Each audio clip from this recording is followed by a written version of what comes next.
Hey guys, this will probably be the last video for chapter 8, finally. Although we will have probably a homework review questions, plug and chug and whatnot. But let's take a look at efficiency 8.8. So,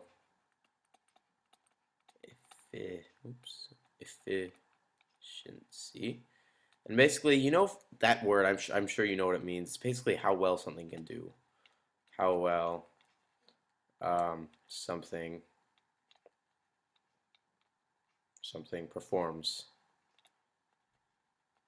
performs a task, right? So, if I can lift 10 bricks in an hour and my friend can lift 10 bricks in 5 minutes, he's much more efficient than I am. But let's talk when we're talking about physics and especially machines. Excuse me. Um, we want to look at two things. Something called theoretical mechanical advantage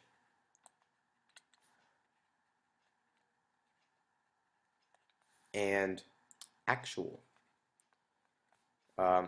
actual mechanical advantage. Okay.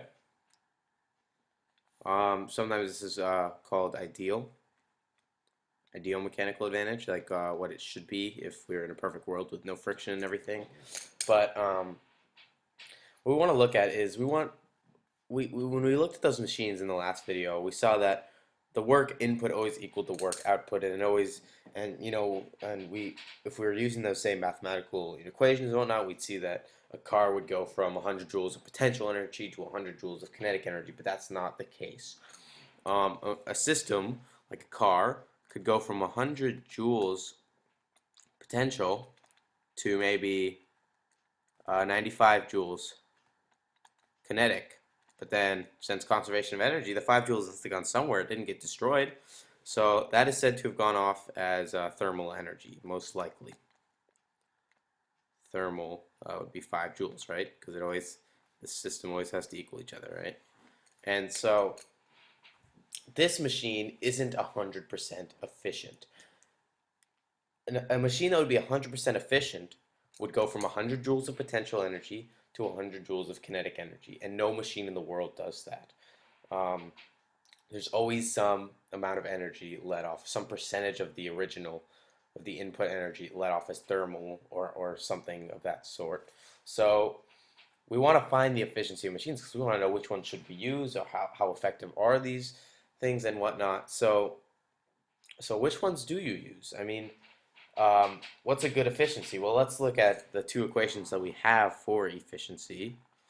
They're essentially the same thing. I'm going to abbreviate with EFF just because I don't want to write the whole word efficiency. EFF is equal to useful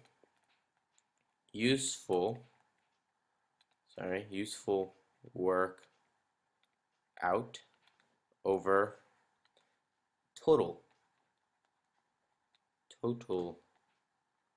work out. But you can also write it, this is definitely the more commonly used one, which is actual mechanical advantage. Remember, I'm going to abbreviate with MA over theoretical or ideal. Theoretical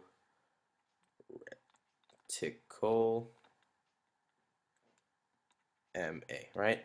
So those are the two equations for efficiency. You'll most likely always see the second one. But, I mean, I'm sorry.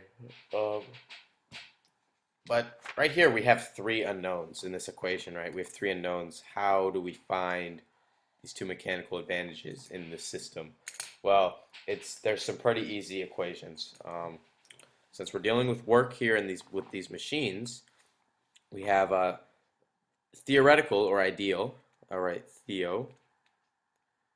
MA is equal to input distance, input D, over output D, right? And then actual is always equal to like the weight or the force of the thing that's being raised. So weight over output force, right? Sorry. Input force. I'm a little bit tired. Input force, right? So that should give you a good idea of how to find these things. So if I'm using a lever to lift a boulder that weighs 100 newtons, and I have an input force of 10 newtons only, what does that mean? We have 100 newtons over 10 newtons. Well, sorry, 10 newtons. What's our actual mechanical advantage? 10, right? Newtons cancel out, and 100 over 10 is 10.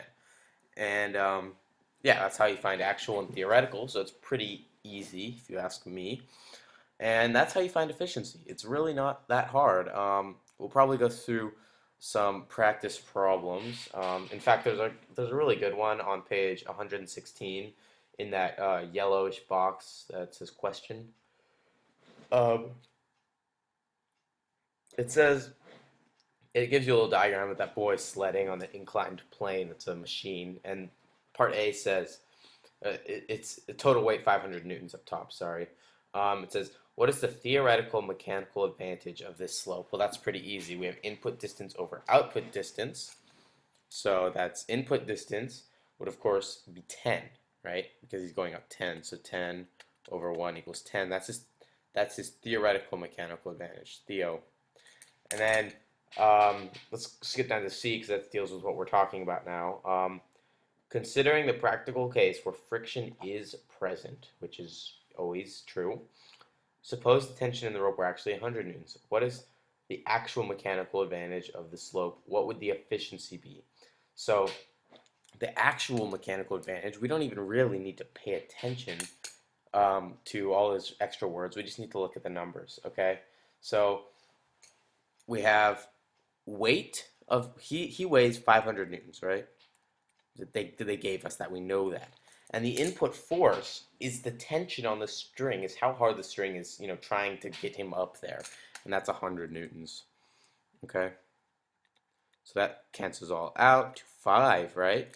And so he has an actual mechanical advantage of 5 and a theoretical mechanical advantage of 10. So what's the efficiency? Well, if we look down here, we have actual over theoretical. So our actual is right here, weight over input force, so 5, and theoretical, so efficiency is 5 over 10, or 50% efficient, which is not amazing, but it's decent, I believe. I'm not sure what good efficiency is, but it's not, I don't think 50% would be considered very good. But yeah, there you go. There's efficiency, and yeah, so I'll see you in the next video, most likely a review question and plug and chug video.